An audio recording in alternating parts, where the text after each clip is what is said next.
ഇന്നത്തെ നമ്മുടെ video intermittent ഫാസ്റ്റിങ്ങിനെ കുറിച്ചാണ്. ജസ്റ്റ് ഇന്റർമിറ്റന്റ് ഫാസ്റ്റിംഗ് അല്ല, feeding mothers and intermittent fasting.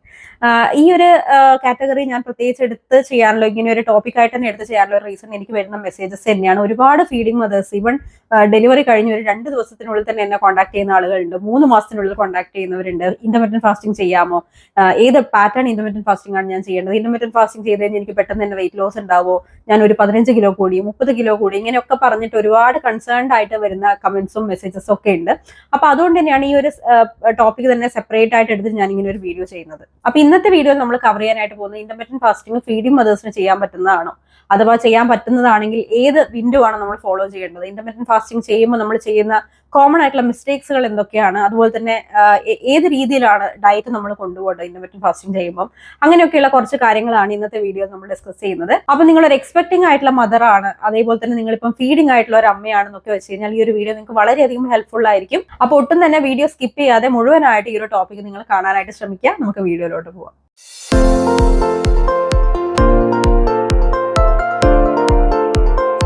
വീഡിയോയിലോട്ട് പോകുന്നതിന് മുമ്പ് ഒരു ചെറിയ കാര്യം കൂടി ആഡ് ചെയ്യാണ്. നമ്മൾ ബിഫിറ്റ് സ്ക്വാഡിലെ മെയ് ബാച്ചിലേക്കുള്ള അഡ്മിഷൻ സ്റ്റാർട്ട് ചെയ്തിട്ടുണ്ട്.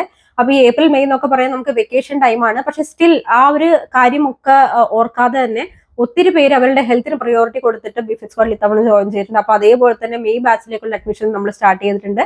ഇത്തവണ നമുക്ക് 4 വീക്സ് 60 ഡേയ്സ് 90 ഡേയ്സ് ഇങ്ങനെയൊക്കെയുള്ള പ്രോഗ്രാംസ് ഉണ്ട്. അപ്പൊ നിങ്ങൾക്ക് ആർക്കെങ്കിലും ഒരു സിസ്റ്റമാറ്റിക് ആയിട്ടുള്ള അപ്രോച്ചിലൂടെ കുറച്ചും കൂടെ ചുരുങ്ങിയ സമയം കൊണ്ട് നിങ്ങളുടെ വെയിറ്റ് കുറയ്ക്കാനായിട്ട് ആഗ്രഹം ഉണ്ടെങ്കിൽ നമ്മളെ കോൺടാക്ട് ചെയ്യാം. താഴെ സ്ക്രീനിൽ കാണുന്ന നമ്പറിൽ നമ്മൾ ജസ്റ്റ് ഒന്ന് വാട്സ്ആപ്പ് ചെയ്താൽ മതി. ബാക്കിയുള്ള ഡീറ്റെയിൽസ് ഒക്കെ നമ്മൾ പ്രൊവൈഡ് ചെയ്യുന്നതായിരിക്കും. അപ്പൊ ഈ വരുന്ന മെയ് മുതൽ നിങ്ങളുടെ ഫിറ്റ്നസ് ജേർണി ബിഫിറ്റ് സ്ക്വാഡിന്റെ കൂടെ നിങ്ങൾക്ക് സ്റ്റാർട്ട് ചെയ്യാവുന്നതാണ്. അപ്പൊ തുടക്കത്തിൽ തന്നെ പറയുകയാണെങ്കിൽ ബിഫിറ്റ് സ്ക്വാഡ് നമ്മൾ സ്റ്റാർട്ട് ചെയ്തിട്ട് ഏകദേശം ഇപ്പൊ 3 ഇയേഴ്സ് കംപ്ലീറ്റ് ചെയ്യാണ്. 4th ഇയറിലോട്ട് നമ്മൾ കടന്നു.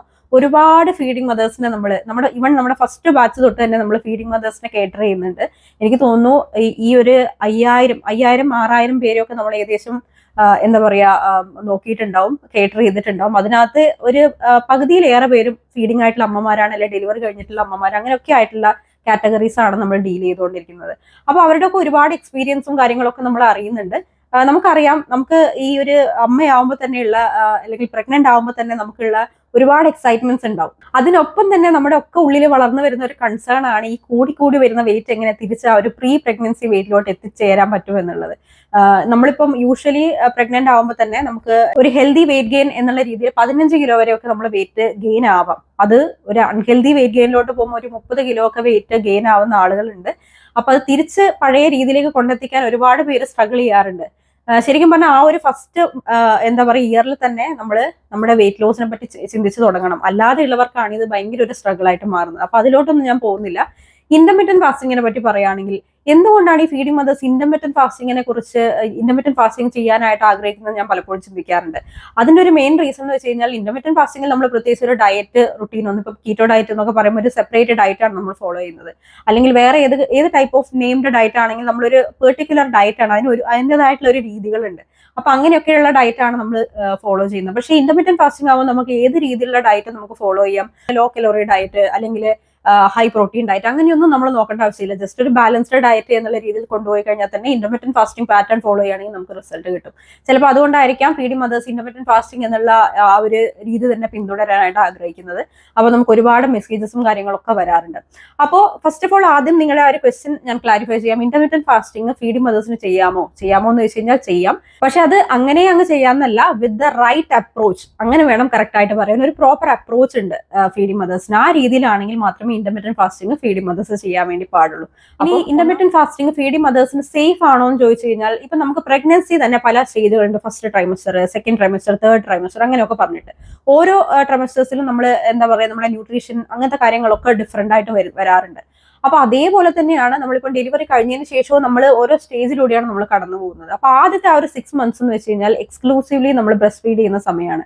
അതായത് നമ്മുടെ കുഞ്ഞിന് വേറെ ഒരു സെക്കൻഡറി ഓപ്ഷൻ ഇല്ല. അവർ കംപ്ലീറ്റ്ലി ഫുഡ് എന്നുള്ള രീതിയിൽ ഡിപ്പെൻഡ് ചെയ്തുകൊണ്ടിരിക്കുന്നത് നമ്മളെ തന്നെയാണ്.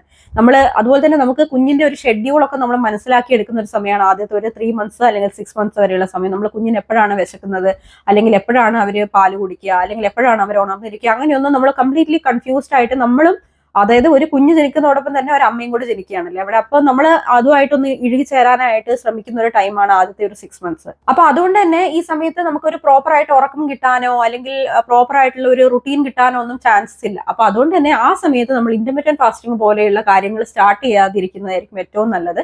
പിന്നെ നമ്മൾ സ്റ്റാർട്ട് ചെയ്യുന്ന ഏതൊരു റുട്ടീനും, അതിപ്പം ഇന്റർമീഡിയറ്റ് ഫാസ്റ്റിംഗ് ആയിക്കോട്ടെ അല്ലെങ്കിൽ നമ്മളൊരു വെയിറ്റ് ലോസ് എന്നുള്ള രീതിയിലുള്ള ഒരു ഡയറ്റ് ചെയ്യുമ്പോഴൊക്കെ ഇത് ഡയറക്ട്ലി എഫക്ട് ചെയ്യുന്നത് നമ്മുടെ മിൽക്ക് സപ്ലൈ ആണ്.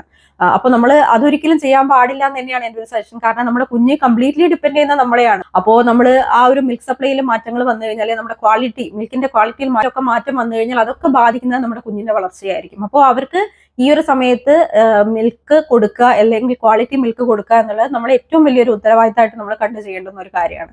അപ്പൊ ആ ഒരു 6 months നമ്മൾ ഇന്റർമീഡിയറ്റ് ഫാസ്റ്റിംഗ് എന്നല്ല ഒരു തരത്തിലുള്ള ഡയറ്റിനെ പറ്റി ചിന്തിക്കാതിരിക്കുക. നമ്മൾ കഴിക്കുന്ന ആഹാരം ബാലൻസ് ചെയ്തിട്ട് കൂടുതൽ പ്രോട്ടീൻ ഒക്കെ ഇൻക്ലൂഡ് ചെയ്തിട്ട് അങ്ങനെ ഒരു ഡയറ്റ്, ഒരു നോർമൽ ഡയറ്റ് ഫോളോ ചെയ്യുന്നതായിരിക്കും ഏറ്റവും നല്ലത്. പ്രത്യേകിച്ച് ഒരു പാറ്റേൺ ഒന്നും ഫോളോ ചെയ്യാതിരിക്കുക എന്നുള്ളതാണ് എൻ്റെ ഒരു സജഷൻ. കാരണം നമുക്ക് ഈ സമയത്ത് ഒരു റുട്ടീൻ ഇല്ല. അപ്പൊ രാത്രിയൊക്കെ നമ്മൾ ചിലപ്പോൾ ഫുഡ് കഴിക്കേണ്ടതായിട്ട് വരും. നമ്മൾ ഫീഡ് ചെയ്യുന്ന സമയത്ത് നമുക്ക് വിശക്കും, ആ സമയത്ത് നമ്മൾ ഭക്ഷണം കഴിക്കേണ്ടതായിട്ട് വരും. അപ്പൊ നമുക്കൊരു ഭക്ഷണത്തിന് വേണ്ടി ഒരു റുട്ടീൻ, ഒരു ഈറ്റിംഗ് വിൻഡോ, ഫാസ്റ്റിംഗ് വിൻഡോ ഒന്നും നമുക്ക് സെറ്റ് ചെയ്യാനുള്ള ഒരു ഓപ്പർച്യൂണിറ്റി ഇല്ല ആ ഒരു സമയത്ത്.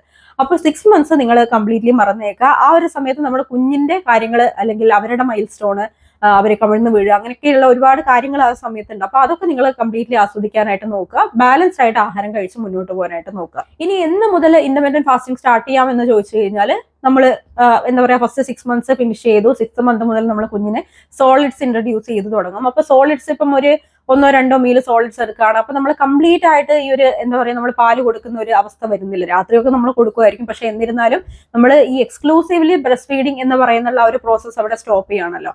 അപ്പൊ അതുകൊണ്ട് തന്നെ നമുക്ക് ആ ഒരു സമയത്ത് മുതൽ ഇന്റർമീഡിയറ്റ് ഫാസ്റ്റിംഗ് സ്റ്റാർട്ട് ചെയ്യാവുന്നതാണ്. പക്ഷെ നമ്മളൊരു ഫുൾ സ്ട്രെച്ചിൽ ഒരിക്കലും ഫീഡിംഗ് മദേഴ്സ് ഇന്റർമീഡിയറ്റ് ഫാസ്റ്റിംഗ് ചെയ്യാൻ പറ്റില്ല. നമുക്കറിയാം, ഒരു ബിഗിനർ ഫ്രണ്ട്ലി ആയിട്ടുള്ള ഒരു ഇന്റർമീഡിയറ്റ് ഫാസ്റ്റിംഗ് റുട്ടീൻ എന്ന് പറയുന്നത് 8-16 പാറ്റേൺ ആണ്. പക്ഷെ ഫീഡിംഗ് മദേഴ്സിന് 8-16 പാറ്റേൺ ചെയ്യാനായിട്ട് പാടില്ല. ഇനി ഫീഡിംഗ് മദേഴ്സിന് പറ്റാവുന്ന വിൻഡോസ് ഏതൊക്കെയാണെന്ന് നമുക്ക് ഇനി നെക്സ്റ്റ് നോക്കാം. ഒന്നാമത്തെ ഏറ്റവും ബിഗിനർ ഫ്രണ്ട്ലി ആയിട്ടുള്ള വിൻഡോ എന്ന് പറയുന്നത് 12-12 പാറ്റേൺ ആണ്. അതായത് നിങ്ങൾക്ക് ഒരു 7 AM നിങ്ങളുടെ ഭക്ഷണം സ്റ്റാർട്ട് ചെയ്യുകയാണെങ്കിൽ ഒരു 7 PM നിങ്ങളുടെ എന്താ പറയുക ഡിന്നർ ഫിനിഷ് ചെയ്യുന്ന രീതിയിലുള്ള ഒരു റുട്ടീൻ നിങ്ങൾക്ക് നോക്കാം. ഇന്റർമീഡിയറ്റ് ഫാസ്റ്റിംഗ് എന്ന് പറഞ്ഞാൽ എന്താണെന്ന് നിങ്ങൾക്ക് ഞാൻ പറഞ്ഞു തരേണ്ട ആവശ്യമില്ലല്ലോ. ഒരു ഈറ്റിംഗ് വിൻഡോ ഉണ്ടാവും, ഒരു ഫാസ്റ്റിംഗ് വിൻഡോ ഉണ്ടാവും. ഈറ്റിംഗ് വിൻഡോയിൽ നമ്മുടെ ഡയറ്റ് നമുക്ക് ഫോളോ ചെയ്യാം. ഫാസ്റ്റിംഗ് വിൻഡോ ആയി കഴിഞ്ഞാൽ നമ്മൾ എന്ത് ചെയ്യണം? ഭക്ഷണം കഴിക്കാതിരിക്കണം, പക്ഷെ വെള്ളം നമുക്ക് കുടിക്കാം. അതാണ് ഏറ്റവും simplest way of intermediate fasting എന്താണെന്ന് പറയാനായിട്ടുള്ള ഏറ്റവും സിംപ്ലസ്റ്റ് വേ ആണത്. അപ്പം ഈ രീതിയിലുള്ള ഒരു പാറ്റേൺ ഫോളോ ചെയ്യുകയാണെങ്കിൽ ഏറ്റവും ബിഗിനർ ഫ്രണ്ട്ലി ആയിട്ട് ഫീഡിംഗ് മദേഴ്സിന് ചെയ്യാൻ പറ്റാവുന്ന പാറ്റേൺ 12-12 പാറ്റേൺ ആണ്. 12 മണിക്കൂർ ആഹാരം കഴിക്കുക, 12 മണിക്കൂർ ഫാസ്റ്റ് ചെയ്യുക. ഇനി ഇത് നിങ്ങൾ ചെയ്ത ഒരു 1-2 മാസം ഒക്കെ ആയിട്ടെങ്കിൽ നിങ്ങൾ അതുമായിട്ടൊന്ന് ഓക്കെ ആയിട്ട് പോവുകയാണെങ്കിൽ നിങ്ങൾക്ക് ഗ്രാജുവലി ഇവൻച്വലി നിങ്ങളുടെ ആ ഒരു പാറ്റേൺ മാറ്റി 14-10 പാറ്റേണിലോട്ട് മാറാം. അതായത് നിങ്ങൾ 10 hours ഈറ്റ് ചെയ്യും, 14 hours ഫാസ്റ്റ് ചെയ്യും. പക്ഷെ ഇത് ചെയ്ത് വരുമ്പം നിങ്ങൾ എപ്പോഴും നിങ്ങളുടെ ബോഡിയെ നിങ്ങൾ ലിസൺ ചെയ്തുകൊണ്ടിരിക്കണം. നിങ്ങൾക്ക് എന്തെങ്കിലും വീക്ക്നെസ് തോന്നുന്നുണ്ടോ, എന്തെങ്കിലും ഡിസിനസ് പോലെ തോന്നുന്നുണ്ടോ, അല്ലെങ്കിൽ നിങ്ങളുടെ മിൽക്കിന്റെ ക്വാളിറ്റിനെ ഇത് ബാധിക്കുന്ന പോലെ നിങ്ങൾക്ക് തോന്നുന്നു, മിൽക്കിന്റെ സപ്ലൈ കുറയുന്നതായിട്ട് തോന്നുന്നു, അങ്ങനെയൊക്കെ തോന്നിക്കഴിഞ്ഞാൽ ഉടനെ തന്നെ ആ ഒരു പാറ്റേൺ സ്റ്റോപ്പ് ചെയ്ത് വീണ്ടും 12-12 പാറ്റേണിലോട്ട് വരിക. കാരണം IF എന്ന് പറയുന്നത് എല്ലാവർക്കും പറ്റുന്ന ഒരു പാറ്റേൺ ആയിരിക്കണം എന്നില്ല. ഇപ്പം ഒരു 10 പേര് ചെയ്യുന്നുണ്ടെങ്കിൽ അതിൽ ഒരാൾക്ക് ചിലപ്പം IF ഒരു വിൻഡോവും പറ്റാത്ത ആളുകൾ ഉണ്ടാവും. അപ്പൊ അതുകൊണ്ട് തന്നെ നമ്മളെ തന്നെ കമ്പൽ ചെയ്യാനായിട്ട് നോക്കരുത്. നമുക്ക് പറ്റുന്ന കാര്യങ്ങൾ മാത്രം നമ്മൾ ചെയ്യാനായിട്ട് നോക്കുക. അപ്പൊ അങ്ങനെ ആ ഒരു 12-12 പാറ്റേൺ ഫോളോ ചെയ്ത് ഇവൻച്വലി നിങ്ങൾക്ക് മെല്ലെ 14-10 പാറ്റേണിലോട്ട് മാറാവുന്നതാണ്. ഇപ്പൊ നിങ്ങൾ 14-10 പാറ്റേൺ ചെയ്യാണെന്ന് വെച്ച് കഴിഞ്ഞാൽ നിങ്ങൾക്ക് ഒരു 9 AM ആവുമ്പോൾ നിങ്ങൾ എന്താ പറയാ ഫാസ്റ്റിംഗ് ബ്രേക്ക് ചെയ്ത് ഒരു ബ്രേക്ക്ഫാസ്റ്റ് എന്നുള്ള രീതിയിൽ നിങ്ങൾക്ക് സ്റ്റാർട്ട് ചെയ്യാം. അതും ഒരു 7 PM ആകുമ്പോഴേക്കും നിങ്ങളുടെ ഡിന്നർ സ്റ്റോപ്പ് ചെയ്യാം. 9 AM to 7 PM ആ ഒരു റുട്ടീൻ ആണെങ്കിൽ ചെയ്യാവുന്നതാണ്. പിന്നെ കുറച്ചും കൂടെ അഡ്വാൻസ് പാറ്റേൺ വരുമ്പോഴാണ് 8-16 പാറ്റേണിലോട്ട് നമ്മൾ പോകുന്നത്. പക്ഷെ അതൊരിക്കലും ഫീഡിംഗ് മദേഴ്സ് ചെയ്യാൻ പാടില്ല. കാരണം അത് നമ്മുടെ മിൽക്ക് സപ്ലൈയെ നല്ലപോലെ ബാധിക്കുന്ന ഒരു കാര്യമാണ്. അത് നിങ്ങൾ ചെയ്യുവാണെങ്കിൽ തന്നെ ഒരു എന്താ പറയുക, ഒരു ഡയറ്റ് കോച്ച് നിങ്ങളുടെ കൂടെ ഉണ്ടാവണം. ആ രീതിയിലാണെങ്കിൽ മാത്രമേ നിങ്ങൾ 8-16 പാറ്റേണിലോട്ടൊക്കെ പോകാനായിട്ട് പാടുള്ളൂ. നിങ്ങൾ ഒറ്റയ്ക്ക് ചെയ്യുകയാണെങ്കിൽ നിങ്ങൾക്ക് ചെയ്യാൻ പറ്റാവുന്ന 2 സേഫസ്റ്റ് ആയിട്ടുള്ള പാറ്റേൺസ് പറയുന്നത് 12-12 പാറ്റേണും 10-14 പാറ്റേണുമാണ്. അപ്പൊ ഞാൻ നിങ്ങൾക്ക് സേഫസ്റ്റ് ആയിട്ടുള്ള പാറ്റേൺസും കാര്യങ്ങളൊക്കെ നിങ്ങൾക്ക് പറഞ്ഞു തന്നു. ഇനി നമ്മൾ ഇന്റർമീഡിയറ്റ് ഫാസ്റ്റിംഗ് ചെയ്യുമ്പോൾ ഫീഡിംഗ് മദേഴ്സ് ചെയ്യുന്ന കുറച്ച് കോമൺ മിസ്റ്റേക്സ് എന്താണെന്ന് നോക്കാം. അതിൽ ഒന്നാമത്തെ കാര്യം മീൽസ് സ്കിപ്പ് ചെയ്യുക എന്നുള്ളതാണ്. ഇപ്പൊ ഞാൻ നിങ്ങൾക്ക് ഇന്റർമീഡിയറ്റ് ഫാസ്റ്റിംഗിന്റെ എല്ലാ കാര്യങ്ങളും പറഞ്ഞു തന്നെങ്കിലും അതിനകത്ത് നിങ്ങൾ ഒരു ഡയറ്റ് പാറ്റേൺ എന്നുള്ള രീതിയിൽ നിങ്ങൾ ഫോളോ ചെയ്യേണ്ടത്, നിങ്ങൾ കഴിക്കുന്ന മീലിനകത്ത് ഒരു 3 മെയിൻ മീൽസ് ഉണ്ടായിരിക്കണം. അപ്പോൾ ഫോർ എക്സാമ്പിൾ നോക്കുകയാണെങ്കിൽ നമ്മുടെ ബ്രേക്ക്ഫാസ്റ്റ്, ലഞ്ച്, ഡിന്നർ ഇത് എന്തായാലും മസ്റ്റ് ആയിട്ട് നിങ്ങൾ കഴിച്ചിരിക്കണം. അതിനിടയിൽ 2 ഇടനേരത്തുള്ള സ്നാക്സ് വരുന്ന രീതിയിലാണ് നിങ്ങളൊരു ഡയറ്റ് പാറ്റേൺ ഫോളോ ചെയ്യേണ്ടത്. ഇങ്ങനെയാണ് ഒരുവിധം എല്ലാവരും, ഫീഡിംഗ് മദേഴ്സ് മാത്രമല്ല എല്ലാവരും തന്നെ ഈ ഒരു റുട്ടീനാണ് ഫോളോ ചെയ്യേണ്ടത്. അതായത് 5 times നമ്മൾ ഭക്ഷണം എടുക്കുക എന്നുള്ള രീതിയാണ് നമ്മൾ പിന്തുടരേണ്ടത്. പക്ഷേ ഇതിന് പകരം ഫീഡിംഗ് മദേഴ്സ് ആയിക്കോട്ടെ അല്ലെങ്കിൽ മറ്റുള്ളവരായിക്കോട്ടെ ഈ ഇന്റർമീഡിയറ്റ് ഫാസ്റ്റിംഗ് ചെയ്യുമ്പോൾ ചെയ്യുന്ന ഒരു കോമൺ മിസ്റ്റേക്ക് എന്ന് പറയുന്നത് മീൽ സ്കിപ്പ് ചെയ്യുക എന്നുള്ളതാണ്. അതായത് 2 നേരം മാത്രം ആഹാരം കഴിക്കുക, ഒരു നേരത്തെ മീൽ സ്കിപ്പ് ചെയ്യുക. ഇതുകൊണ്ട് നമുക്ക് ഒരു തരത്തിലുള്ള ഗുണം ഉണ്ടാവാനായിട്ട് പോകുന്നില്ല.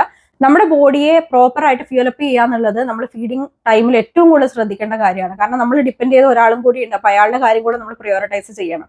അപ്പോൾ അങ്ങനെ മീൽസ് സ്കിപ്പ് ചെയ്തുകൊണ്ടുള്ള ഒരു പാറ്റേൺ നിങ്ങൾ ഫോളോ ചെയ്യാതിരിക്കുക. പിന്നെ ഉള്ളത് പ്രോപ്പർ ആയിട്ട് വാട്ടർ ഇൻടേക്ക് ഇല്ലാത്തതാണ്. നമ്മൾ ഹൈഡ്രേഷൻ, അതായത് നമുക്കറിയാം നോർമലി നമ്മൾ ഒരു 3 ലിറ്റർ വാട്ടർ എങ്കിലും ദിവസം കവർ ചെയ്യണം. നമ്മൾ ഫീഡിങ് കൂടെ ചെയ്യുകയാണെങ്കിൽ ചിലപ്പോൾ നമ്മൾ അതിനേക്കാളും കൂടുതൽ വെള്ളം വേണ്ടി വരാം നമ്മുടെ ബോഡിക്ക്. അപ്പോൾ പ്രോപ്പർ ആയിട്ട് നിങ്ങളുടെ ബോഡി ഹൈഡ്രേറ്റ് ചെയ്യാനായിട്ട് നിങ്ങൾ നോക്കുക. അതുപോലെ തന്നെ ഇന്റർമീഡിയറ്റ് ഫാസ്റ്റിംഗ് ടൈമിൽ പ്രത്യേകിച്ച് നിങ്ങൾ കൂടുതലായിട്ട് വാട്ടർ ഇൻടേക്ക് ചെയ്യാനും അതുപോലെ തന്നെ ലിക്വിഡ് ആയിട്ടുള്ള ഐറ്റംസ് ഒക്കെ, അതായത് നമ്മുടെ ഫാസ്റ്റിംഗ് ബ്രേക്ക് ചെയ്യാത്ത രീതിയിലുള്ള ലിക്വിഡ് ഐറ്റംസ് ഒക്കെ എടുക്കാനായിട്ട് നിങ്ങൾ ശ്രമിക്കുക. പിന്നെ ചെയ്യുന്ന ഒരു കോമൺ മിസ്റ്റേക്ക് എന്ന് പറയുന്നത് അഗ്രസീവ് പാറ്റേൺസ് ഫോളോ ചെയ്യുക എന്നുള്ളതാണ്. അതായത് ഞാൻ നേരത്തെ പറഞ്ഞ പോലെ 8-16 പാറ്റേൺ, ഒമാഡ് പാറ്റേൺ, അതായത് ഒരു മീൽ മാത്രം ഒരു ദിവസം കഴിക്കുക, ഇങ്ങനെയൊക്കെയുള്ള പാറ്റേൺ ഫീഡിംഗ് മദേഴ്സ് ഒരിക്കലും തന്നെ ചെയ്യാൻ പാടില്ലാത്ത പാറ്റേൺസ് ആണ്.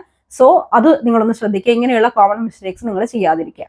പിന്നെ ചെയ്യുന്ന ഒരു മിസ്റ്റേക്ക് എന്ന് പറഞ്ഞാൽ നമ്മുടെ ബോഡിയെ പ്രോപ്പർ ആയിട്ട് നമ്മൾ മനസ്സിലാക്കാതിരിക്കുക എന്നുള്ളതാണ്. നമുക്കൊരു ഡിസ്റ്റൻസ് തോന്നുമ്പോഴോ അല്ലെങ്കിൽ ക്ഷീണം തോന്നുമ്പോഴോ ഒക്കെ നിങ്ങൾ ഇന്റർമീഡിയറ്റ് ഫാസ്റ്റിംഗിൽ തന്നെ മുറുക്കെ പിടിച്ചിരിക്കാതെ അത് ലീവ് ചെയ്ത് നിങ്ങളുടെ ബാക്കി കാര്യങ്ങൾ നിങ്ങൾ ചെയ്യാനായിട്ട് നോക്കുക. ചിലപ്പം ചില പാറ്റേൺസ് ഒന്നും നമുക്ക് വർക്ക് ആയി എന്ന് വരില്ല, പ്രത്യേകിച്ച് ഫീഡിംഗ് ടൈമിൽ.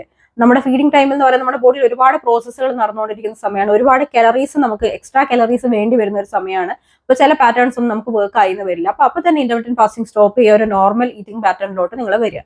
അടുത്തതായിട്ട് ചെയ്യുന്ന ഒരു വലിയ കോമൺ മിസ്റ്റേക്ക് എന്ന് പറയുന്നത് നമ്മളെ മറ്റുള്ളവരുമായിട്ട് കമ്പയർ ചെയ്യുന്നതാണ്. അതായത് ഒരു നോൺ ഫീഡിംഗ് ആയിട്ടുള്ള ഒരാളുമായിട്ട് നമ്മളെ കമ്പയർ ചെയ്യുക, അല്ലെങ്കിൽ നമ്മുടെ ഫ്രണ്ട്സുമായിട്ട് കമ്പയർ ചെയ്യുക, അല്ലെങ്കിൽ വേറെ തന്നെ നിങ്ങളുടെ കൂടെ തന്നെയുള്ള ഫീഡിംഗ് മദേഴ്സ് ഇത് ചെയ്യുന്നുണ്ടാവും. അപ്പോൾ അവർക്കൊക്കെ റിസൾട്ട് കിട്ടുന്നു, എനിക്ക് റിസൾട്ട് കിട്ടുന്നില്ല, അല്ലെങ്കിൽ എനിക്ക് ഈ പാറ്റേൺ ഫോളോ ചെയ്യാൻ പറ്റുന്നില്ല. ഇങ്ങനെയുള്ള കമ്പാരിസൺസിന്റെ ഒന്നും ആവശ്യമില്ല. കാരണം നമ്മൾ ഓരോരുത്തരുടെയും നമ്മൾ ജീവിക്കുന്ന ചുറ്റുപാടും നമ്മുടെ ബോഡി പാരാമീറ്റേഴ്സും നമ്മുടെ മെഡിക്കൽ കണ്ടീഷൻസും അതൊക്കെ ഡിഫറെന്റ് ആണ്. നമ്മൾ ഓരോരുത്തരും യൂണീക്ക് ആണ്. അവ നമുക്ക് കിട്ടുന്ന റിസൾട്ടും അതുപോലെ തന്നെ നമുക്ക് നമ്മുടെ അഡാപ്റ്റബിലിറ്റിയും ഒക്കെ ഡിഫറെന്റ് ആണ്. അപ്പൊ അത് മനസ്സിലാക്കിയിട്ട് വേണം നമ്മൾ ഇന്റർമീഡിയറ്റ് ഫാസ്റ്റിംഗ് ചെയ്യാൻ. അപ്പൊ ഇത്രയാണ് നമ്മൾ ഫീഡിംഗ് മദേഴ്സ് ഇന്റർമീഡിയറ്റ് ഫാസ്റ്റിംഗ് ചെയ്യുമ്പോൾ ശ്രദ്ധിക്കേണ്ടിയിരിക്കുന്ന ഒരുപാട് കാര്യങ്ങൾ. അപ്പൊ ഞാൻ നിങ്ങൾക്ക് ഒരു സാമ്പിൾ മീൽ പ്ലാൻ എന്നുള്ള രീതിയിൽ താഴെ കമന്റ് സെക്ഷനിൽ പിൻ കൂടെ ചെയ്ത് വെച്ചിട്ടുണ്ട്. അപ്പൊ അതും കൂടെ നിങ്ങളൊന്ന് ചെക്ക് ചെയ്യുക. നിങ്ങൾ അതുപോലെയുള്ള ഡയറ്റ് ആണോ ഏകദേശം ഫോളോ ചെയ്തുകൊണ്ടിരിക്കുന്നതെന്നൊന്ന് നോക്കുക. പിന്നെ നിങ്ങൾ ശ്രദ്ധിക്കേണ്ടുന്ന ഒരു കാര്യം എന്ന് വെച്ച് കഴിഞ്ഞാൽ, നമുക്കറിയാം നമ്മൾ ഒരുപാട് ടെൻസ്ഡ് ആയിരിക്കും ഈ ഒരു സമയത്ത് വെയിറ്റ് കുറയ്ക്കാനായിട്ട്.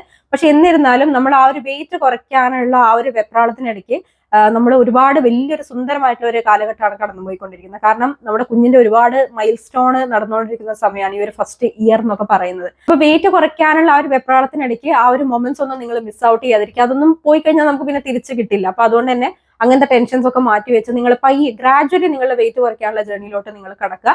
ഇതൊന്നും റഷ് ചെയ്യേണ്ട കാര്യമല്ല. കാരണം റഷ് ചെയ്ത് നമുക്ക് റിസൾട്ടും കിട്ടാനായിട്ട് പോകുന്നില്ല. ഫാസ്റ്റ് റിസൾട്ട് എന്നുള്ള ഒരു കാര്യത്തിലോട്ട് നമ്മൾ പോവുകയാണെങ്കിൽ അതൊരിക്കലും പെർമനന്റ് ആയിരിക്കില്ല. നമ്മൾ സ്ലോ ആയിട്ട് മെല്ലെ എന്താ പറയുക അതിലേക്ക് റീച്ച് ചെയ്യാനായിട്ട് നോക്കുക.